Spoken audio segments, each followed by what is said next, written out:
Hi, once again. I'm Pamela Chogo, and welcome to the third part of the basics of pitching, where in this part I'll be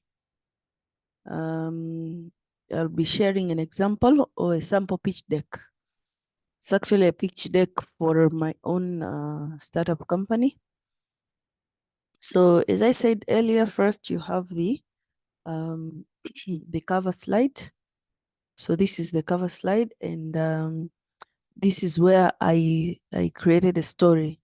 So if I would be timing, this particular pitch was for 10 minutes, which means with the contents that I gave, there was a mistake, but there are actually 11 slides. So the first and the last is the first is the intro, and this is the intro slide. So it's kind of there are 10 slides excluding the intro, which means with those particular contents, you could take 10 minutes. It could be a 10-minute speech. But still, with the same contents, you could do half a minute for each slide, half a minute for each content, which means the same can be done in 5 minutes. So this was the intro or cover slide that says creating employable youth community.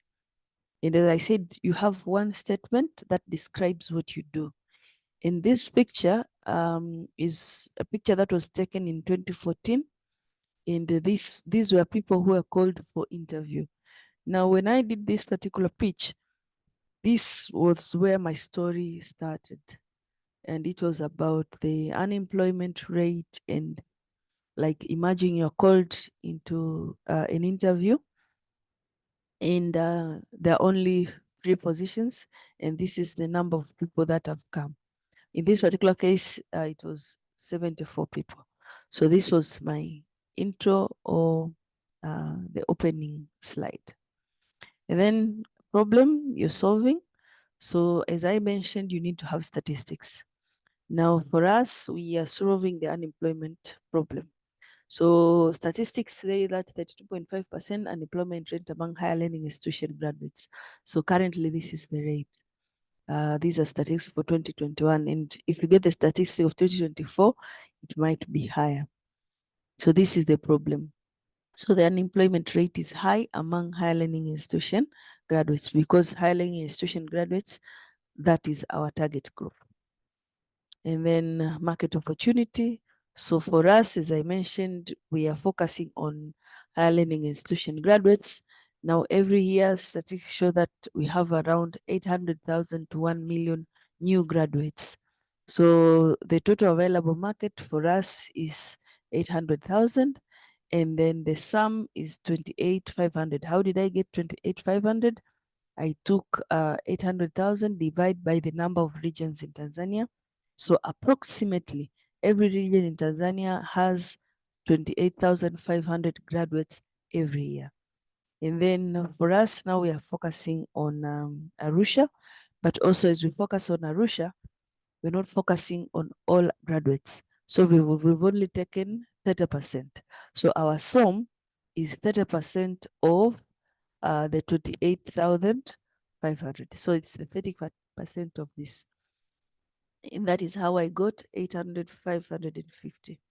Now, if our project costs, or if we offer training or we sell a book that costs 5,000 shilling, it means our expected income is 42,750,000. So this is how I did the calculation. Then after that, so apart from the term, sum, and sum, I also wanted to demonstrate our beneficiaries that we go to secondary schools, but also we organize different activities for women. These were Change Female Youth Awards back in 2022. But we also have books, we have different things, and these are some of our target customers or consumers. And then what is the solution? So what are we offering?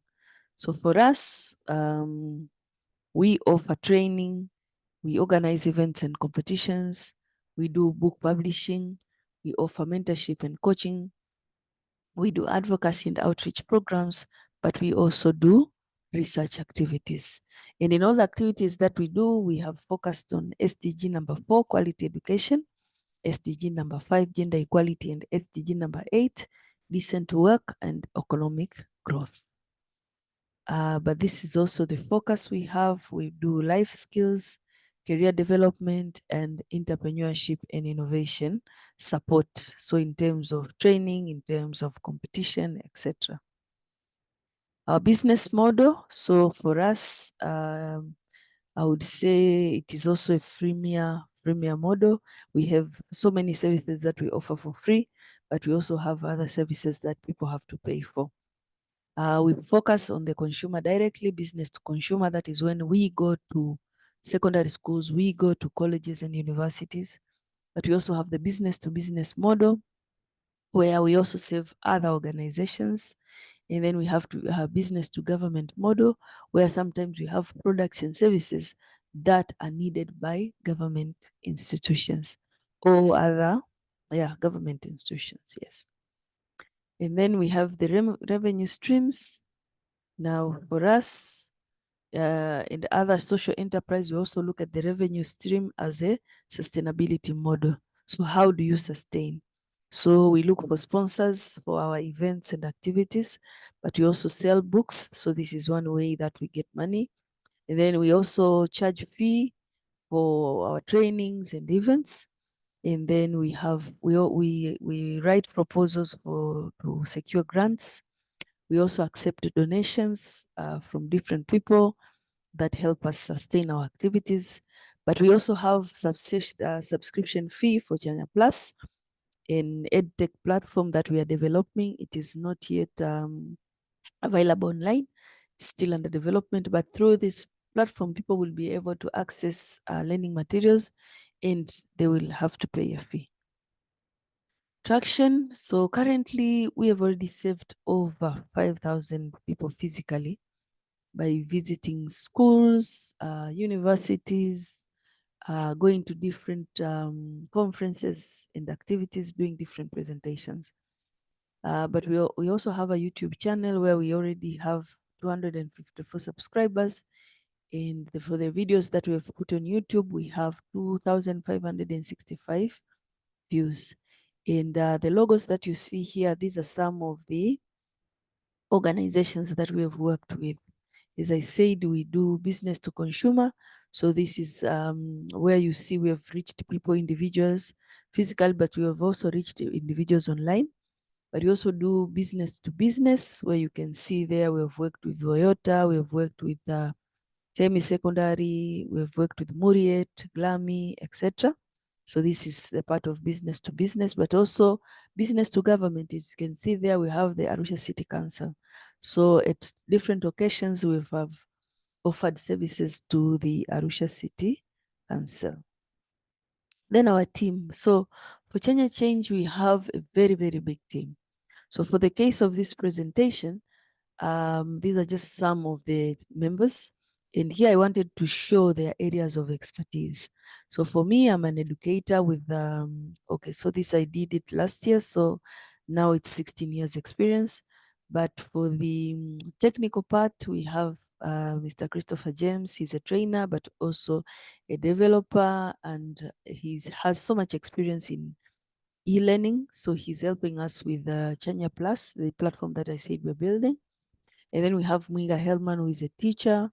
So for her, she helps us, as you've seen, we do career development, we go to schools, we meet all these students in different ways. So she's a teacher and she helps us with expertise in the teaching area. And for now here we have Ram Issa lastly. He's our accountant, so he's the one who is dealing with all our accounting activities.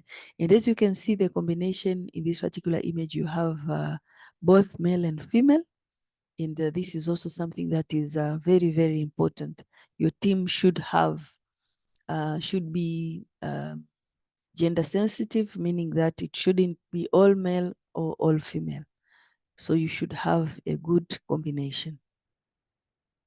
So the financials, so unfortunately in this, I don't have a demo for the financials because when I was preparing this pitch deck, financials were not needed. But here is where you'll put the projections that you've done from the first year maybe to the next 3 years or the next 5 years.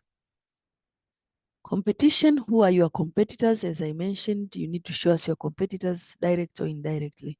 So for me, as you can see, these are organizations that are offering similar services to what I do. GLAMI, they offer mentorship programs to girls.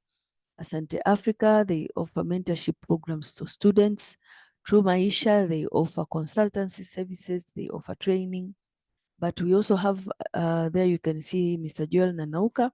So he also offers training, coaching, and mentorship similar to what we are offering as Kenya Change. So our uniqueness, we focus on youth, 13 to 23 years, sometimes even above. We create local content, so our trainings are really based on what is needed locally. We have diverse means of reaching our objectives or beneficiaries, so we have physical as well as digital. And then we have online content through Chanya Plus. So where at Chanya Plus you get videos, but also you'll get ebooks. So both text and audio. The ask, so as I said with the ask and summary, first you remind us what you've been sharing from the beginning of your pitch. So for instance, for us, I said we are Kenya Change, we solve the unemployment challenge by offering life skills, career development, and entrepreneurship programs. So that I've already reminded you what I do. And after I remind you, I tell you my ask. So in this particular case, maybe we were asking for 20,000 US dollars, or which is equivalent, was equivalent by then to 47,000 T shillings approximately. Now the rate has gone up. Now, depending on your audience, you will use USD or you will use T shillings. So if you're pitching to local investors, don't use USD, use T shillings, etc. But here also I tried to explain why I need the 20,000 USD. It has been to improve Kenya Plus EdTech platform, to develop more digital contents, to translate existing contents to English language for scalability, but also advertising and marketing of the platform. So basically, this is a rough example of a pitch deck. So this is just a pitch deck for training purposes. So much has changed since I made it. A pitch deck is a live document. It keeps changing every day. So like once you have your pitch deck, every now and then you'll keep improving it because information change. You also get to learn about your business every day. Your business changes every day. So every now and then your pitch deck will be changing. Important tips that I want to share, it's the time management. If you're told the pitch is 5 minutes, then it should be 5 minutes. You don't have to bring in a lot of stories. You don't have to have those words in the middle of your pitch. Maybe I've had them at some point, but make sure you don't have them. Be confident in your presentation. Have a good appearance.